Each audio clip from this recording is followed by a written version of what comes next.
नाही पाय दुखत माझी मला खांदा दुखतो ते मला काय सांगणे डॉक्टरने पडले दिसते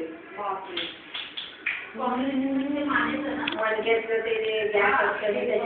त्याच्यामुळे खांदा दुखत होते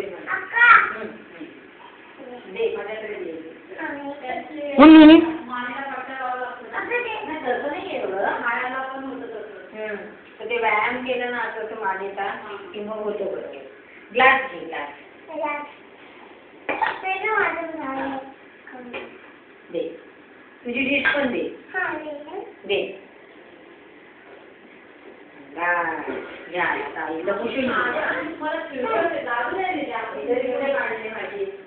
ते तू इकडे आहे